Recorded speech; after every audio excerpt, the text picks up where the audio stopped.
आज़ादी बचाओ news channel में सभी दर्शकों का स्वागत है। सोलापुर शहर मध्य विधानसभा की सीट को लेकर आए दिन एक नया मोड़ देखने को मिल रहा है। एक तरफ महायुति से बीजेपी के देवेंद्र कोटे तो दूसरी ओर शिवसेना के शिवाजी सावंत, महाविकास आघाड़ी से माकप नेता आड़म मास्तर तो दूसरी ओर एमआईएम के फारूक शाब्दी और फिर कांग्रेस से अब तक कोई उम्मीदवारी सामने नहीं आई है। मुस्लिम आबादी वाले इस विधानसभा क्षेत्र पर कांग्रेस मुस्लिम उम्मीदवार दे, इस मांग को लेकर बीते 17 अगस्त 2024 को कांग्रेस के माजी सांसद हुसैन दलवाई ने पत्रकार परिषद लेकर वोटिंग परसेंटेज के आधार पर सोलापुर मध्य की सीट के साथ साथ राज्य भर में कई सीटों पर दावा किया। तिथे जागा दिल्या जात नाही हे केलेलं आहे। तुम्हाला सांगतो साधारण 4 असे विभाग केलेले आहेत की ज्याच्यामध्ये साधारण 50% वर असलेल्या 5 जागा आहेत। मालेगाव सेंट्रल, मानखुर्द शिवाजीनगर म्हणजे मुंबई, भिवंडी ईस्ट, मुंबादेवी मुंबई आणि भिवंडी वेस्ट या 5 जागा आहेत। या 5ची जागा 5चे 5 मुसलमानांनाच मिळायला पाहिजे, म्हणजे तिथे कुणीतरी मध्ये घुसणं हे अतिशय चुकीचं होईल। 2 नंबरला 9 जागा एकूण आहेत। Amravati 46.5%, Mumbra Kalwa 43.6%, Akola west 41.6%, Byculla 41.5%, Aurangabad central 38.5%, Aurangabad east 37.5%, Versova 33.5%, Bandra east 33.1% आणि कुर्ला 30.7%। पण ती कुर्ला एससी आहे, आमची त्याबद्दल तक्रार नाही। म्हणजे या 8-9 जागांपैकी 8 जागा आम्हाला द्या असं आमचं म्हणणं आहे। मुसलमानांना द्या, पहिल्या 5 द्या आणि हा 8 किती झाल्या? 13 जागा झाल्या। पुढे साधारण 20% वरच्या जागा या 15 आहेत। याच्यामध्ये एक एससी आहे, 15 नाही 16 आहेत। त्याच्यापैकी एक एससी आहे वाशिम, ती सोडा, ती आम्ही मागणार नाही। परंतु 16 मध्ये त्याच्यात येते, ज्याची संख्या किती काढली होती आपण 25% आहे, 25%च्या वर आहे। या जागा काही झालं तरी या जागा याला मिळाल्या पाहिजे, मुस्लिम समाजाला मिळाल्या पाहिजे। त्या 16 पैकी आमचं म्हणणं आहे 16चे 16 द्या असं नाही, आमचं म्हणणं आहे त्यातले 14 द्या। आम्ही फार हे होतं दुसरेही लोक निवडून आले पाहिजे अशी आमची भावना आहे। त्यानंतर डी ग्रुप आमचा आहे, त्या डी ग्रुप मध्ये चौथा ग्रुप साधारण 10%च्या वर, म्हणजे 17-18%। अचलपूरला 18%, 8 पॉइंट, म्हणजे साधारण 19% आहे। औरंगाबाद वेस्टला ती एससी आहे, ती सोडा।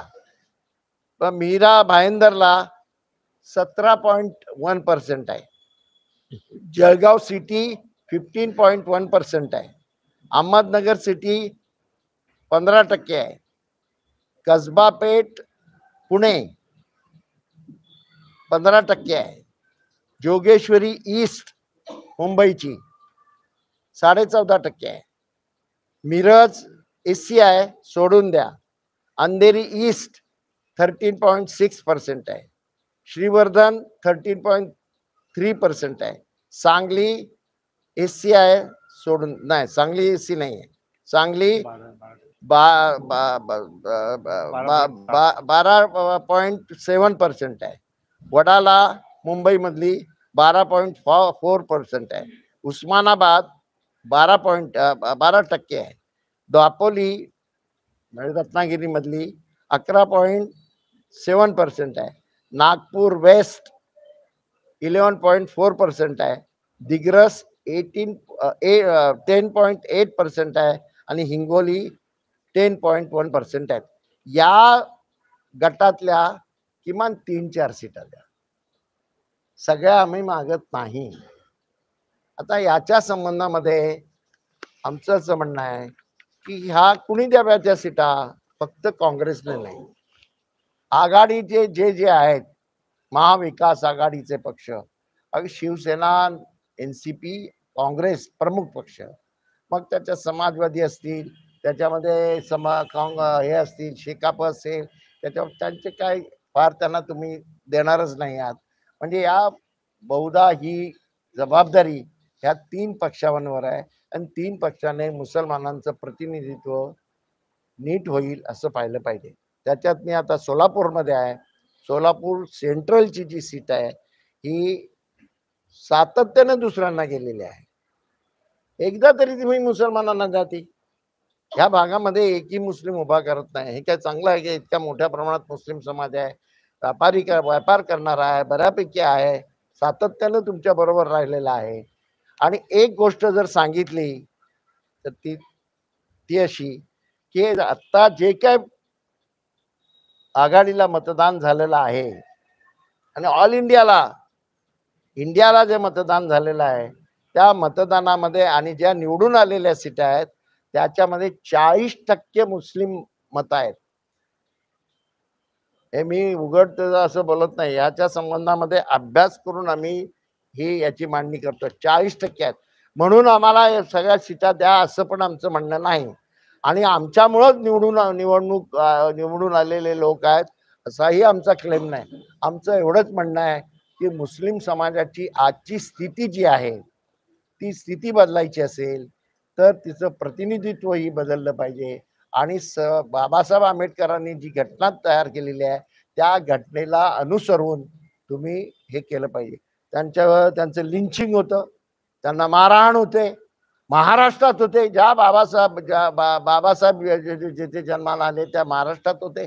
महात्मा फुलेंनी ज्या मुसलमानांना अतिशय चांगलं वागवलं तिथे होते. शाहू महाराजांनी तर मुसलमानांना अतिशय जवळ केलं तिथे होते. शिवाजी महाराजांच्या बरोबर मुसलमान सातत्याने होते. तिथे महाराष्ट्रामध्ये ही गोष्ट घडते आणि या संबंधामध्ये ठोसपणे भूमिका कोणी घेत नाही, हे अतिशय चुकीचं आहे. हे आम्हाला सहन न होणारी गोष्ट आहे असं मी म्हणेन. हे आता बस झालं. तुम्ही कुठे ना कुठेतरी मुस्लिमांच्या प्रश्नांच्याकडे लक्ष द्या आणि हेट स्पीचेस जे करणारे आहेत त्यांना सजा झाली पाहिजे.